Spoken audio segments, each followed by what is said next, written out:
At what stage of drunkenness should you call it a night? At what stage of drunkenness should you call it a night? I guess we did the hangover cure one. Yep. I think this is a very, very important question. Yeah, so this is like a prequel to our hangover cure. Yep. Ask advice. Yep. So at what point, at what stage do you stop being a drunk bastard? Yeah, that's a really good question, isn't it? I mean, so let's assume in this scenario you've committed to getting drunk. So there's no question you're going to drive home, or you're prepared. You're prepared for a night on the piss. Yeah.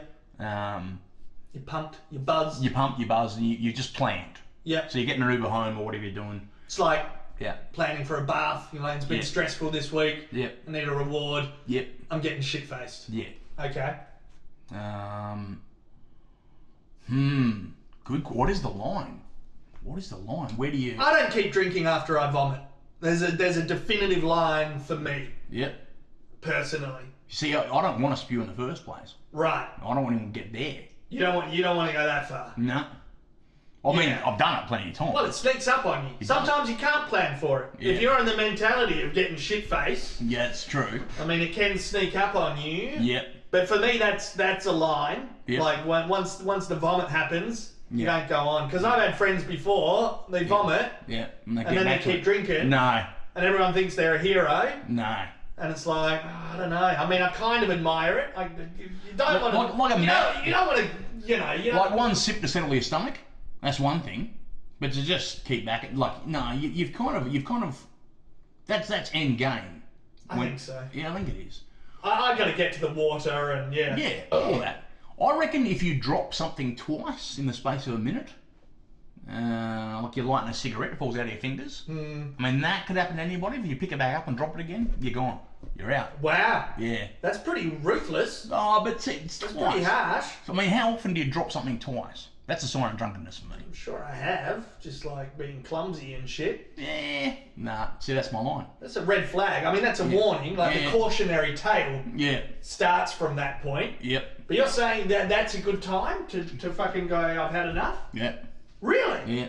No, I can push this. No, that's no. I mean, what if things are going well socially? Because that's the other thing. All right, we've got the effect of alcohol and what it's doing to you, and when you should call it quits on a physical level. But what about socially? If you're having a great time and you're talking to lots of people and you're just having fun, you drop the cigarette twice. Are you still gone? I would like to think I'd have that much self-control. Chances are, if I'm pissed enough to drop something twice, I probably think, my brain's going to go, well, you're killing it now. You're as funny as you're ever going to be. You're as charming as you're ever going to be. But I think the body knows what the brain does. That's my sense. I think as soon as you sway so hard in the bar, you knock someone else's drink out of their hand. That's bad. That's bad. That's a bad time. Yeah, then you're a shithead. Yeah. Yeah. We can still buy him another drink or something. But yeah, that's a tough one. You see, it's a real tricky thing because you're talking about trying to be self-aware when you're intoxicated as well. Yep. And that's really tricky. A lot of people can struggle with that. Yep. You're not going to be that self-aware. No, you're not. Not when you're younger. Yeah. 18, 19, 20, 21. Yep. You know, that's where you need your friends to look out for you and stick together and you can know each other's limits bit by bit. Yep. Don't get violent with each other, but just look out for the signs. Yep. Like Mozza's dropped a cigarette twice. Yep. I'm not going to kick you out yet. You're being pretty harsh on yourself, I think. No, but I would like you to point out to me to drop a cigarette I'll point twice. to that, exactly. Because if I haven't noticed I dropped a cigarette twice, then, Yeah. You can kind of point out, keep an eye on you. Yeah. But I don't want to ruin your good time if you're socialising, having a fun You might just say, are you right there, Moz? Yeah. Are you right there? Yeah. And I'll say, what are you talking about? Yeah. You dropped a cigarette twice. I'll say, oh, well, there was a high wind. As long as we have a chat about it. Yep. Yeah. That's pretty good. But if I say, what the fuck are you talking about, cunt, and smash a bottle ready to fight you, I've probably had far too much. You're ready to go home. Yeah, it's definitely. fine. Smashing a bottle. Smashing a bottle. Yeah. Is that go on, slurring. Yeah, slurring. Go on, I'm fucking a quarter of a beer in and I gotta call it quits. Well, now. that's the thing, mastery of language, right? Because a bit of slurring is okay, because you spit out amongst your drunk. But if you can't competently deliver the sentence where you're ordering your late night kebab, if you can't say, I would like a falafel kebab, no onion, egg, garlic sauce. If you can't say that, then it's time to quit. Get off the booze. You're in struggle forest. Yeah, because no one wants to be that bloke in the kebab shop at 2 a.m. Go, falafel. There's a guy behind the counter who's just going, I'm sorry, you want what? You want what? You're the zombie. Yeah. You're there as the kebab zombie. And you're pointing at the onion, and they're going, "Oh, you want a lot of onion?" They're going, and you're trying to say, "No, I don't want the onion." And it's chips. Yeah. Chips. And you go, chips. Chips. I said kebab. Yeah. No idea what you've said. It's like Alzheimer's, all its short-term memories going. Yeah. Pepsi. No, you mean I didn't want that. Yeah. I'm not paying for that. Yeah. Then suddenly it's, where's my wallet? And bloody, I don't know. You pissed yourself. Dropping the wallet multiple times. Dropping the wallet, not losing a wallet, losing a bank card. Oh God, losing. Fuck, there's so many ways it can go wrong. Yeah.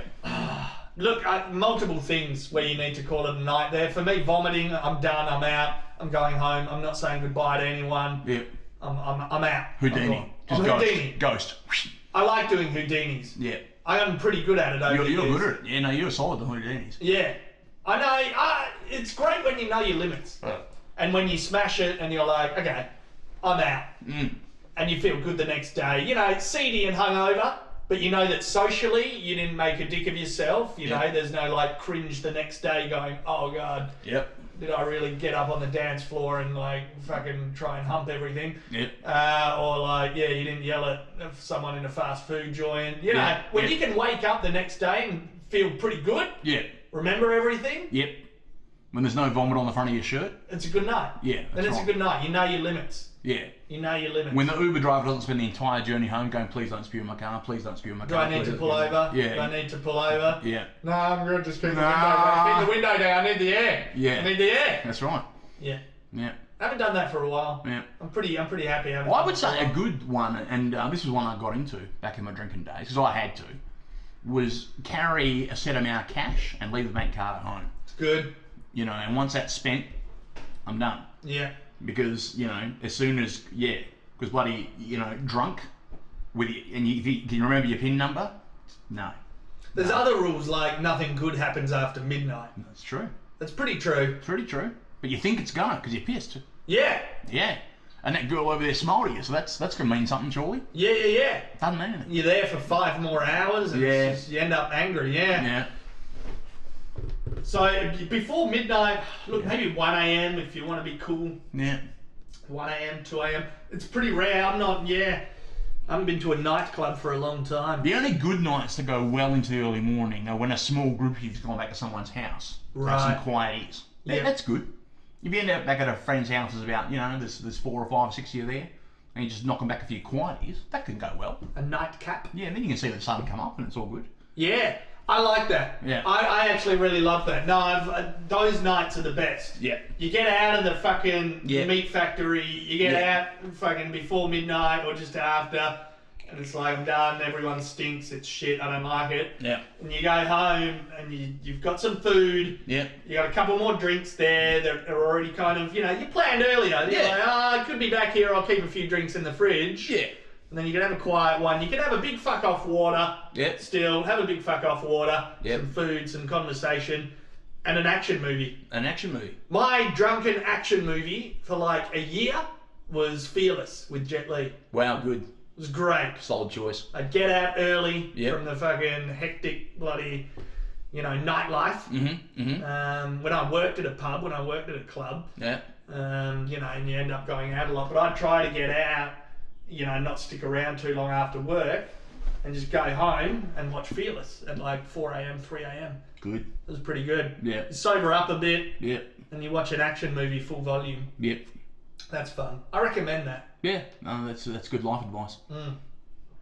But I don't know. Everyone's different. Make sure you get out before you're angry, before you fucking vomit. Always leave your crowd. Or before you drop your cigarette twice. If you're Mozza. That's bloody, you're bloody onto it early. I'd let you stay out a bit longer. Would you? Especially if you look like you're still having fun. So you don't need to call it. I know you've got a rule. I got a rule. I know you've got a code. You don't have to.